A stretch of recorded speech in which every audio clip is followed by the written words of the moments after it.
Okay, maybe we wait just 2 minutes more and then we can start, okay?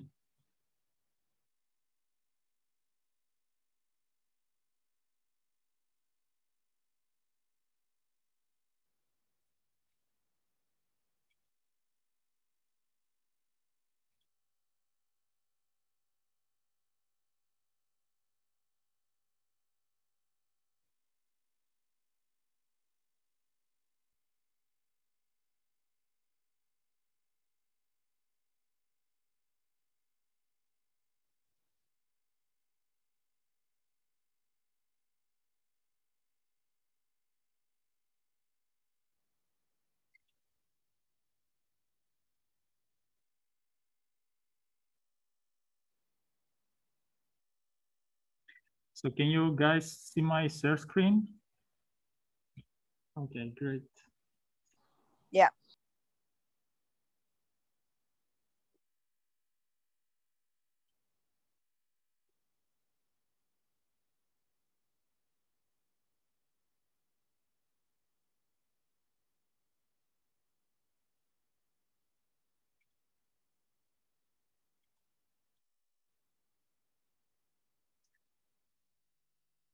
Okay, then I think we can start. We are recording this session so that other people can watch this afterwards.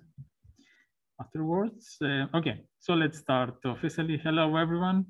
I'm Cosmas Giannutakis, and together with my colleague Juan Carlos Vasquez, we are going to present you the project that we will be working on the last month, which I call it Electroacoustic Music Composition of the blockchain. And this is a very specific project that is, so to say, part of this bigger project. And this is the version I call it process simulation. And I will explain that what we try to do is like simulating a process, creating the right data in order to be able and test the protocols and the technology I'm developing as part of my PhD research here at RPI. Okay, so let's go to the next slide. So maybe I will talk a little bit about my research here at RPI. So I'm investigating novel music composition paradigms that make advantage of the features of blockchain technology. So blockchain technology is associated with finance and the cryptocurrencies, but it is more a generally type of technology that allows community-based consensus to be achieved, and actually its main function is to record data in a secure manner. And this very general definition can be, of course, it has its main application in finance, but there are so many new areas that emerging that where this technology can be applied, and arts is one of them. For example, recently the NFTs, the non-fungible tokens, it's one application of that. But as part of my PhD, it's to research and find other potential applications of this kind of technology. And collaborative art creation is one of them. There is also a couple of projects that has worked in that area, but not in music. As what I'm aware, this would be the first project trying to achieve this collaborative music making paradigm in combination with blockchain technology.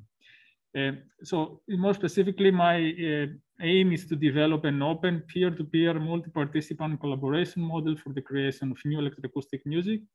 So, I mean, of course, music is very broad. I mean, music can be made with very various ways, and I'm focusing mostly in electroacoustic music because it has the feature of having all its data digitized. And this gives me a huge advantage that when I have this data accessible, I can record it in a blockchain and be able to create, to use these benefits that blockchain technology enables. And the past semester, I was also focused in developing a proof of contributions consensus protocol, POC in short, where assign contribution values to the participants in the network And I mean, theoretically now it hasn't been implemented yet. The participants, the composers with the highest contribution values become the block creators, and they can record the data of the blockchain, so that we have a more like fair and transparent process. And actually, as we go to the next slide, we see this specific project that we're running the last month with my collaborator. The aim of the project was twofold: to compose new electroacoustic music with a collaborative model, so to test, so to say, the creative potential of this model, what kind of music can be composed, what are the limitations of it, mostly in a musical sense. And the other part is, so to say, more technical or technical. I wanted to collect some data so that I can assess the properties of my proof of contribution consensus protocol. And how we did that, we created a kind of simulated process. Because we were two composers, but the system is supposed to function with multiple composers, we create 10 pseudonyms and use them arbitrarily as the author of the composed music. So we create a pool of 10 not composers, 10 pseudonyms, and then we were arbitrarily choosing one of them. I mean, I don't know what Juan Carlos did, but I usually try to keep a balance between the male and female composer that we're choosing of. And we defined this pool in the beginning, taking some prominent historical figures: Lord Byron, Percy Shelley, Joseph Gokuen, who is an American computer scientist, Matsuo Basho, who is a Japanese poet, Voltaire, Hypatia, Ada Lovelace, Grace Hopper, so computer scientist, Lily Boulanger, a French composer that died unfortunately very young, Delia Derbyshire. And also another important point to mention is that this project is associated with the previous project we did 2 years ago at the Zentrum für Neue Kunst, Center for New Media in Karlsruhe in Germany. We did the CESIA project. We collaborated again with Juan Carlos Vasquez and 4 other composers and Artemi Maria Jyoti, where we developed a similar situation, a similar collaborative composition process. And for that project, we have created a database of sound recordings and 25 sound recordings, as I remember correctly, yes. And for this project, we use actually this database that we had already established in the older project. And that gives us a little bit of flexibility to focus on other parts of the composition process and not so much on the material. We had the material already for us. Okay, so a little bit some words about the model, the collaboration model. So we compose chunks or segments of music. We call it segments, and there are 3 types. There's an opening segment, an intermediate segment, and a closing segment. So only these 3 types. An opening segment function as the beginning of a new composition, so it can be just continued. An intermediate segment can be linked from the left side or from the right side, so it could be something in between. And the closing segment is just the ending of a composition. It just can be composed backwards, so to say. And another notion to introduce the notion of a composition field, where all the various composition chains can unfold. So in this field, it's like a black canvas where composers can introduce their segments, their musical ideas, formatted in this segment form. So, and here in the beginning, I have created theoretically what could happen in a compositional field. So here I have simulated visually a process that was not actual, it's just what could happen. So, and also what is very important, that this process is iterative and it happens in rounds. So in the first round here, we see, for example, 3 submitted segments, 2 opening segments, and 1 closing segments. And I will just go through to see how this kind of composition chains can unfold in time.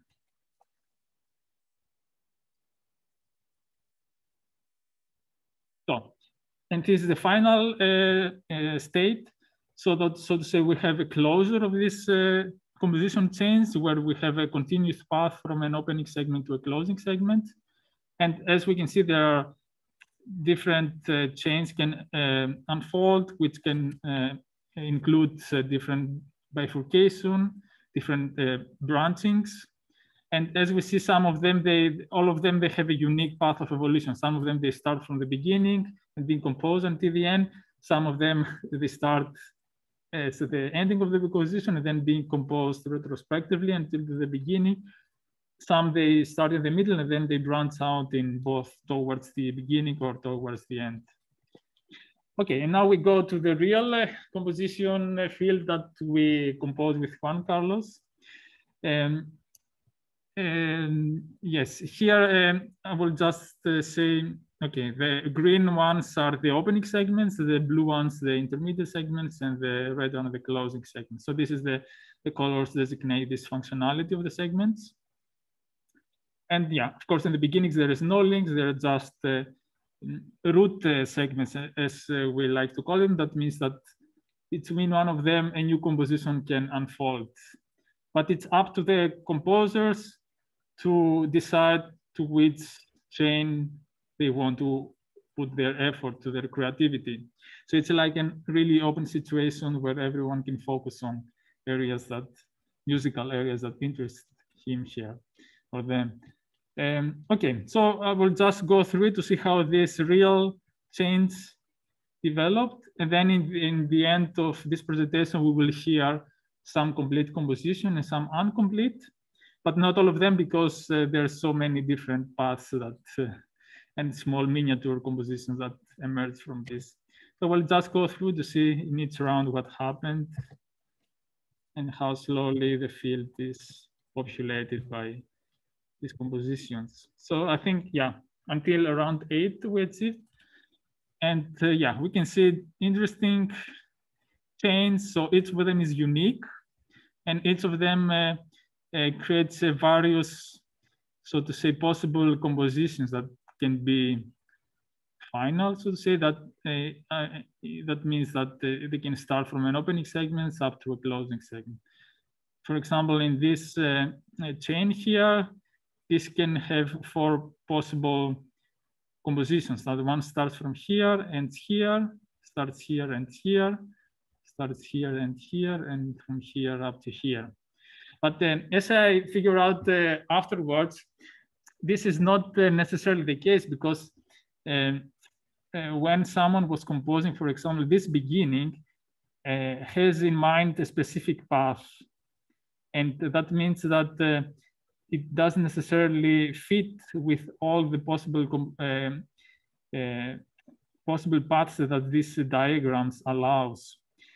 So, I mean, this is more like a limitation of the system that it allows. I mean, it could be conceptually interesting to see unexpected paths that eventually can sound good, but I think it's interesting to see, to compose actually music with already predetermined path that is already established. But it's also interesting to see maybe associations, musical associations that were not intended by the composer. So anyway, this model allows this kind of unexpected associations to be happen, and we will listen to some of them.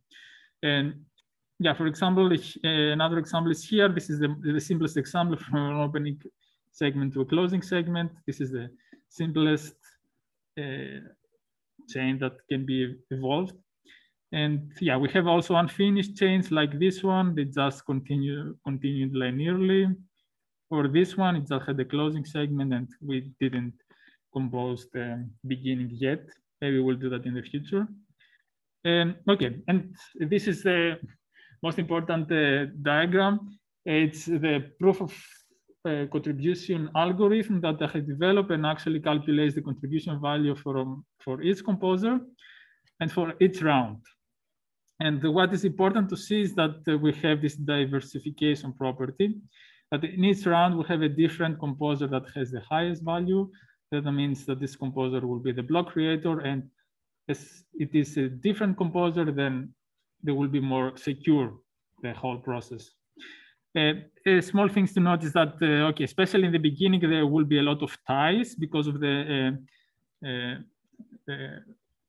the system how calculates the values. I have to find a way maybe to solve these ties.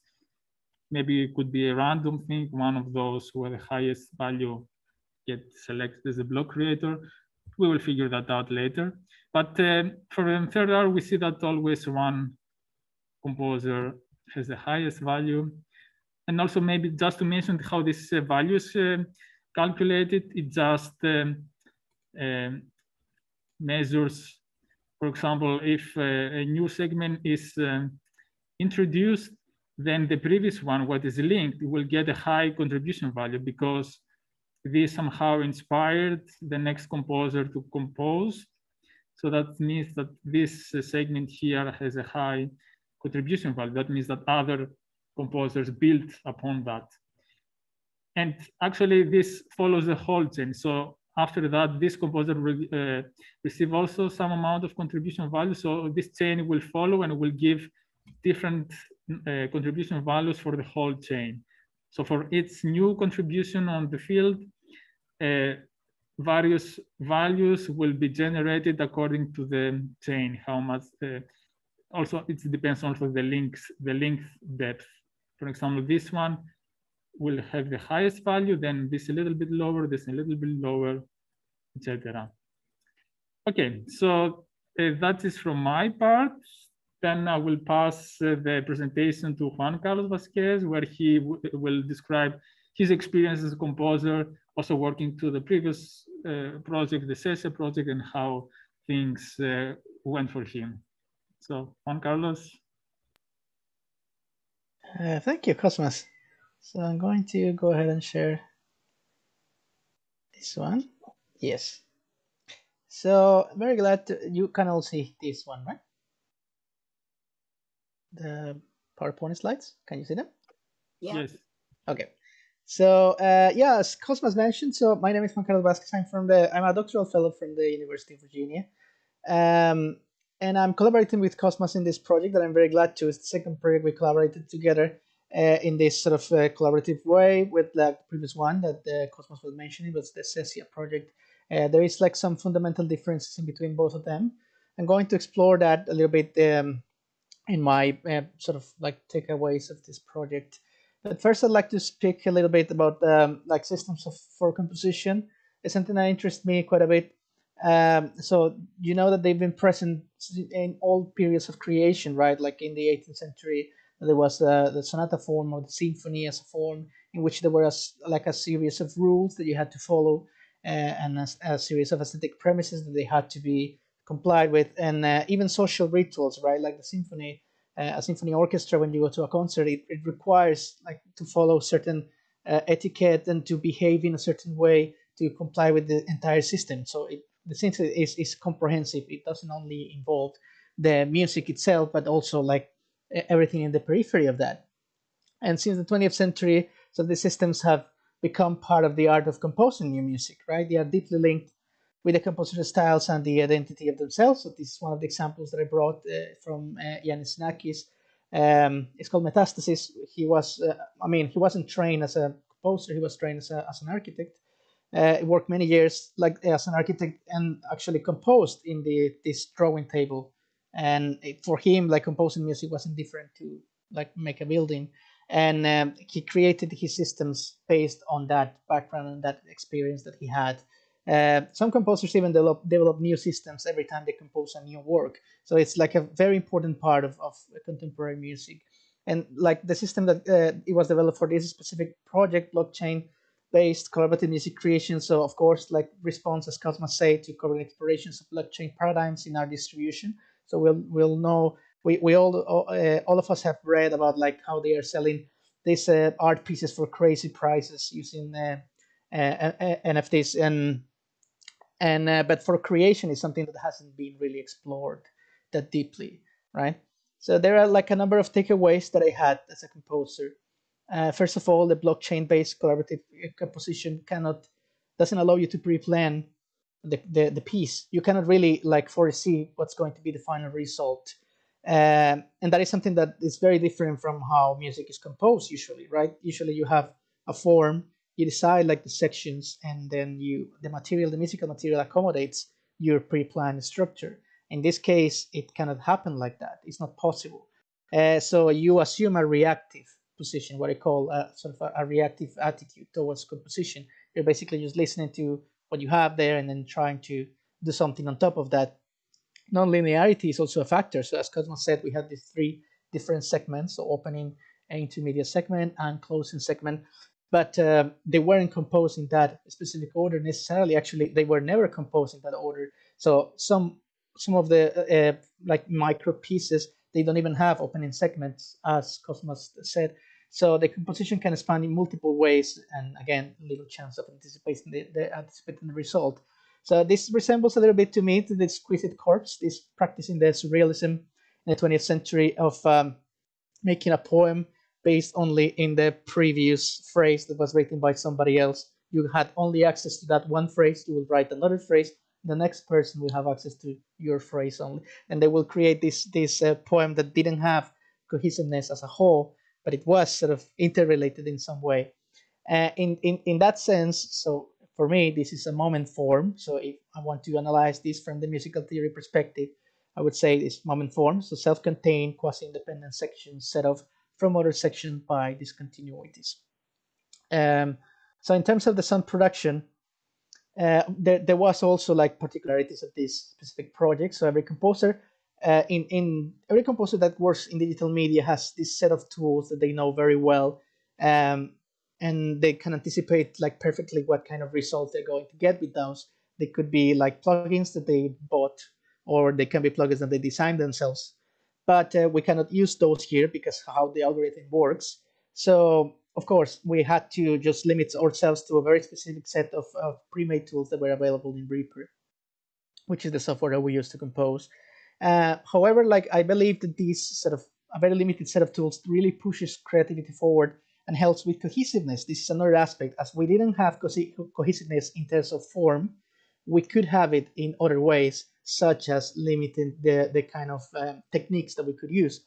This image is a little bit small, but you can see like there is a blue line, there is a red line here on top of the sound wave. Those symbolizes volume and pitch and panning, so the distribution of the sound in left and right speakers. And there is some sort of hint of splicing tape around, as you would do like with analog tape. So they were like very sort of basic techniques of composition. So we had to make like the best use we could of those. In terms of the sound database, so this is a database that we compiled for the previous project we worked with Cosmos with. They were just sounds that all the composers recorded from everyday sounds, and then we processed them in our own studios, right? So there is not a reference of a specific overarching topic that glues together of the sounds. They are just scattered sound that we found interesting. But if the fact that we use that common database of sounds is also a composition parameter, also impacts the piece and also helps with cohesiveness. So this is the second factor that counters somehow the fact that we couldn't have sort of a pre-planned structure beforehand. So there is some precedent of this happening before in existing research. Tom Erbe from the University of California in San Diego in 2016 at the International Computer Music Conference in Utrecht, he presented this project based on a piece by John Cage called Williams Mix. It's a very famous piece. This is the score of the piece. It basically just, it also like departs from a database of sounds. There are like parts in categories, industrial sounds, like sounds from rural areas and so on. And then he did this score in which it was supposed to give you an idea how to splice those tapes and how to glue them together. But it was very open and very flexible in regards of which kind of sounds you would like to use. So Tom Erbe decided to reconstruct this piece, and he decided to use an entirely new database of sounds because the previous one, the ones that was used by John Cage initially, it's lost now. So this is also like a work of archaeology in some sense. The problem with this reconstruction, in spite that following the score like very precisely, the fact that it used a different database of sound made the final result to be completely different. So in my opinion, one of the takeaways is that the database of sound has to be preserved with the same force or with the same enthusiasm enthusiasm as the blockchain algorithm in order to ensure continuation of the piece, right? And finally, this is like an aspect that is very interesting to me, like the multiple personalities, as Cosmas mentioned. So we had these 10 different composers. We were simulating that, of course, like what would happen if we had 10 different people making contributions to the piece. This is not uncommon, however, in electronic music. It's not uncommon seeing artists creating, releasing works with multiple aliases. So it happens especially when they want to experiment with different styles without having any kind of repercussions in their main careers. So when an electronic music artist has built a fan base, they become very loyal to that style. They expect the artist to keep composing in that style, right? And for them, it's considered a risk to release something in a completely different genre. So would they do so with aliases? And sometimes those aliases, they become famous in themselves, and that is like fine too, but it's just a way that they have to do different kind of experiments. In terms of my personal approach with these multiple personalities was to do another ethnographic experiment with that. In the branching blockchain segments that you could see, like Cosmas was showing the graphic, I will, like on purpose, trying to do contributions from different of these composers. I try to challenge myself. How would I approach this in a completely different way, from a completely different background? For a single person, it's very difficult to do this, but it was an interesting experiment because it's like second guessing myself, which is something that you don't usually do when you are composing music, again, in a traditional way in which the structure precedes the sound. In this way, it was a great experiment a great opportunity to do that. Yeah, so that's basically what I wanted to say. So in summary, so there was form, sound production, sound database, and the multiple personality aspects, the ones that, as a composer, made an impact in me. I believe, in general, that this is a very unique paradigm for composition. So it has the potential to become that, a paradigm of composition. The brevity of it, because we were composing segments of 1 second, 2 seconds, 5 seconds. The brevity of it also has like very aesthetic characteristics that responds to some of the characteristics of postmodernity, in which we consume media in a much faster way than we used to. Like philosophers like Paul Virilio in Italy explore that like very extensively, how technology mediates and changes the way we consume art and sort of even create art. So in that sense, this paradigm responds directly to that. And I believe like hopefully you can judge for yourselves, of course, hopefully like the result also express that in some manner. Yeah, that's what I wanted to say. Yes, great. Thank you so much, Juan Carlos. Very insightful thoughts. Maybe in the end, we can discuss more with the participants about those ideas. But for now, I think it's a good opportunity to play a video we prepared. It's about 50 minutes, and it shows the different chains and the different branches.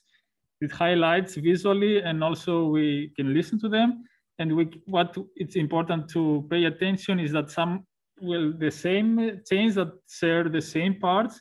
So we will be able to listen what parts are common, and then maybe a different ending in the beginning or a totally different branch. So it's, I think, time to have some audiovisual simulation now. Yeah.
მიდის აგ არი კარყობე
მიდის აგ არი კარყობე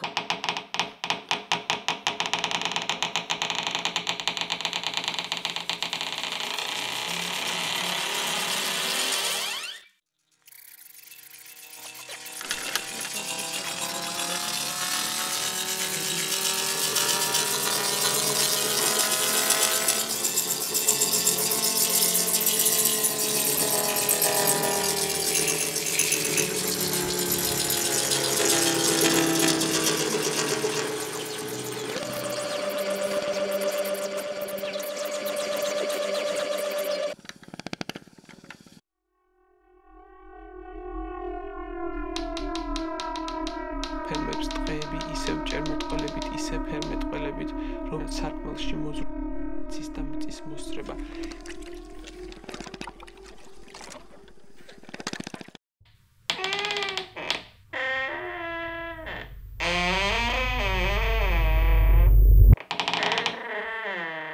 გზები, წოწეულები, გზები და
Ogir. მისდევს ჭერმებს ტყემლები. აბადელი დელია გოგომიდის. აბადელი დელია.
Okay, great. So that was the music we composed. Okay, I think we have now 15 minutes for any questions you might have. Or I don't know, with Juan Carlos, maybe you would like to mention anything regarding the project? Yeah, I would be interested, very interesting to hear like from people's like what kind of impressions they got from this. It's like the very first experiment prototype that we had. How does it distract them in terms of like just aesthetic terms, for instance? If they could differentiate like the different branches of like one of these chains, any kind of impressions would be very useful for me. Yeah, in my part, some things you mentioned also in your comments, the whole blockchain project that I'm pursuing here, it's not going to be like that. For example, you mentioned that there is no for planning, but actually, as we did on the Cesia project, we had the forum where we can discuss also macro structures, etc. In this project, it was very limited. We didn't have much time and resources to do that. But of course, I'm intending to open this space of discussion that the composers, I'm thinking of creating an online forum that when the composers who are in the network and they want to start a new chain, they also describe what their long-term thoughts about this composition chain is, or even submit graphics or anything, that there is also a discussion with the peer composers about the microstructure of the composition. I mean, this is not, we didn't do that right now. We just had to create the right amount of data that I need in order to prove, so to say, my consensus protocol. But of course, as you mentioned, this is very specific, and especially how we did it at that time. But I think I have to work on bringing some methods that are more familiar to composers to the process, because now it's very segmented, it's very, so to say, designed in order to serve the algorithms. But I have to find the balance between how composers like to compose and also what fits to the system. It has to be a good mix of both. Does that make sense? And what happens if a composer decides to subvert the plan that it was in place and just create a branch that has nothing to do with what was agreed on? Yeah, this is possible. I mean, anytime you can propose any branch. The thing is how you convince your peer to continue your branch. This is the whole point. And I think it's important to this argumentations to be not only musical, but also visual or also intellectual, that you in the forum, you create a topic about the specific branch or specific composition, and then you express your ideas in various ways and try to convince. Yeah, because another rule that I didn't mention, and I think we didn't implement explicitly in that, is that the same composer cannot continue two segments consequently, one after the other. So it's, I think, a rule that I will implement in the final version of the piece. Now we didn't do it because we're only two composers, and that wouldn't make any sense. So how do you envision this like going forward? For instance, what would be an ideal ecosystem of composers? What kind of number you will feel there is like a good solid population of composers to have like a nice like big project? Yeah, I mean, this is. I mean, ideally, I would like to have 100 or 200 composers, but I know the reality is not like that. Yeah, I mean, for me, well, if it were 20 engaged composers that they like the idea and they want to contribute to that, would be happy. I mean, the point is that to have the system ongoing so that in every round, new branches are being proposed. So this supposed to be in the final version and open-ended. So it will start, and like any blockchain project, it will start accumulating data, put them, package this data in blocks, and then attach to the blocks, and all the history of the collaboration will be recorded on the blockchain. And everyone will have, okay, this is going maybe in the end of my dissertation, like a Bitcoin client. So my project, a client, the software that you download, and of course you will have to download all the data of the blockchain, which will be a lot of data. So I have to figure some solutions to that problem, because in Bitcoin, for example, in cryptocurrency, you just record transactions, so who sends money to whom. But in this project, we have to record a bunch of data, not only that. So who composed what, and also all the point, which recordings, how many tracks, all this information has to be recorded. And yeah, so the blocks will be quite huge. But one difference is that, for example, in cryptocurrencies, they need the very high transaction values, transaction rates. So that means the blocks have to update every minute or so.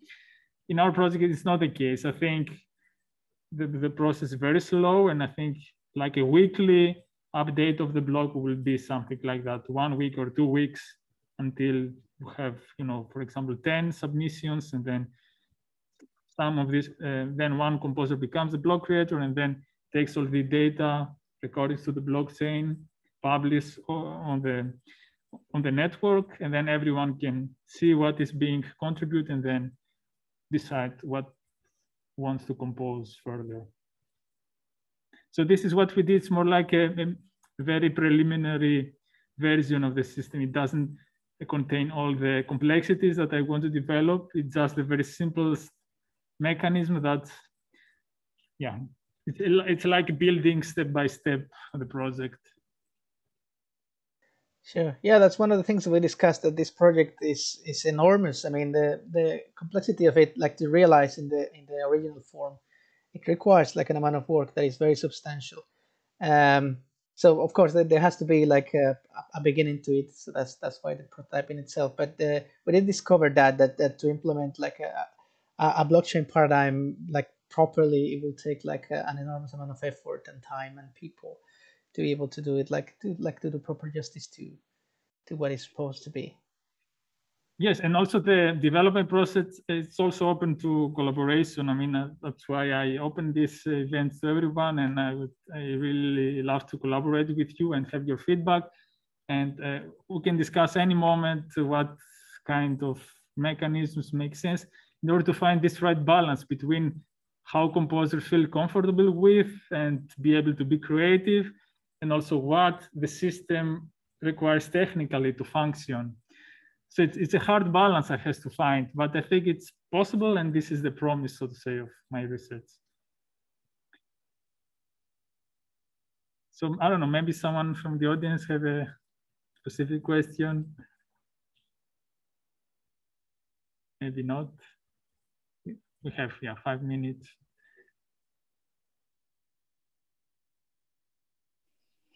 How are you going to select who is invited for to be part of the composer group?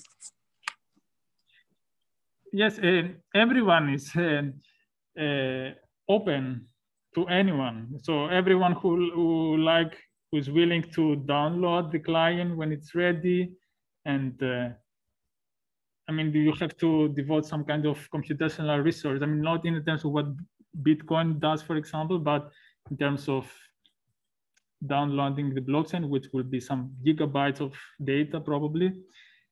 And if you're willing to do that, and then you're willing to compose on that, then you can participate in the network. So there will not be any restrictions to that.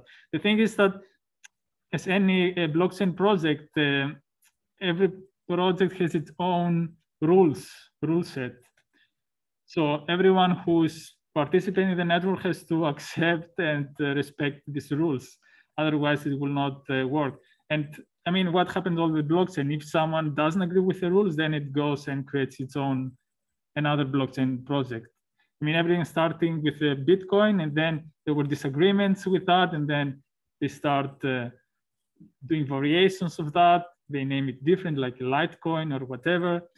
And yeah, today we have thousands, I think, of different projects. But all of them, they have their own community, and if a project is established, it has its own rule set. And yeah, I mean, this is a specific project. If you're not happy with the rules, you can create your own, or if you think you can benefit, your creativity can be benefited by this system, then you can be part of this. And there was definitely a difference with the previous project we work on. The previous one, there was a call for works, and then people sent proposals, and then it was evaluated, and then at the end there was a selection of few to work in the project. So this one, it's very different in terms of the inclusion aspect of it, right? It truly like allows like any person that would like to collaborate to be part of it, which I think it is like a part of the core of the project in itself.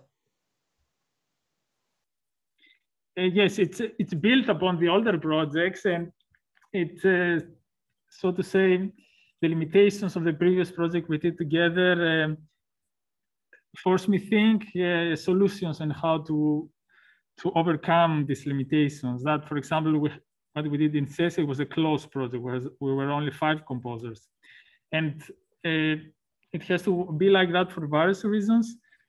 And yeah, how it could be open for everyone. And I mean, this connects with the blockchain paradigm and all that stuff. But there are still a lot of things that has to be considered, designed together, co-designed, discussed, and find, as I say, the right balance between the human aspect and the technological aspect. It's really challenging, but I think there are some potential solutions. All right. So maybe Bibiana asked in the chat, how long do you think it will take to develop the client? It will take a couple of years. And of course, I'm trying also to negate some software developers that could be interesting in the project. I mean, some computer musicians that also code. And I mean, I will try to present this project to relative communities like the electroacoustic music community, the computer music community. From this project, I want to write a paper and present it and try to, and if everything goes well and there's some people that are interested in the project and then we work together, then it will be maybe faster and more efficient. And this is exactly also how the Bitcoin started. It was one person who we don't know who he is. I mean, maybe there were a group of persons with a name, pseudonym Satoshi Nakamoto. And he started with his own open source code, and then the community took over, and then he disappeared. But the thing is that it created this impact, and then people like this idea, and they took over as an open source project, and they keep developing. And of course, then the different disagreements on the protocol, and then other projects emerged from that. but I would be happy if something like that could happen also, that people, they learn about this and then they have different ideas and they develop their own blockchain project about this. I mean, I'm sure there will be different ways to do that somehow, to enable collaborative music creation using blockchain, because it's a technology that offers a lot of benefits. But as soon as there is a lot of way to do that, and maybe more novel problems that can be tackled in a more interesting ways. Well, thanks for the presentation, Cosmas and Juan Carlos. Really enjoyed seeing it. Do you guys, I don't know if you mentioned this, but as you are creating the branches, are the composers, the identity of the composers revealed as the chain grows, or is that kept hidden or random? Juan Carlos, you want to answer that? No, it's disclosed. It's disclosed. So actually, the naming convention of each one of the segments, it has information of the new phrase, who created it, and the previous phrase, so the one that was created upon. That part was public. I don't know if the final version you would like to have it public too, but I am assuming you want, right? Sorry, I didn't understand your question. Like if in the final version you do want, as in this prototype, to have like disclose that information to everyone, right? Yeah, I mean, I think it would be interesting to have the possibility to give the option to the composers to sign with their own name, sign with a pseudonym, or sign with a random generated pseudonym. And the system has to be able to track that, so that give the contribution points to the right person.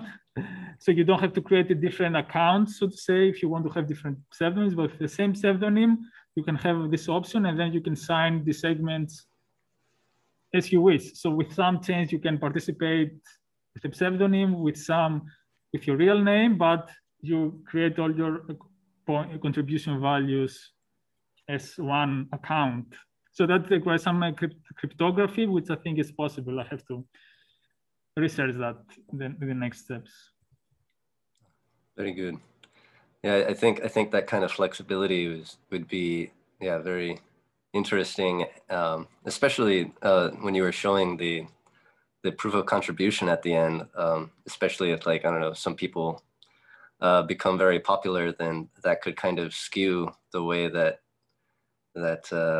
compositions are structured. But yeah, keeping it kind of with that flexibility could enable like some free form of creativity. Yeah, I mean, this refers to the problem that all the blockchain projects has, that they rely the kind of this power law dynamics, that the rich get richer and has more control over the activity. And yeah, I mean, I have to think, we have to think mechanism maybe to prevent something like that. And anonymity is maybe we'll have to see. We have to run the simulations to see what's going to happen. Okay, I think we have passed the 1 hour. If you have any question, be free to write me, or we can hang out and talk in person if you want. Thank you so much, everyone, for being here. I mean, I know it's challenging times, and so holidays now. So thank you very much for showing up, and hopefully we can collaborate sometime in the future and make music together. Yay, thank you. Thanks Thank you, for the everyone. updates. See you. See you.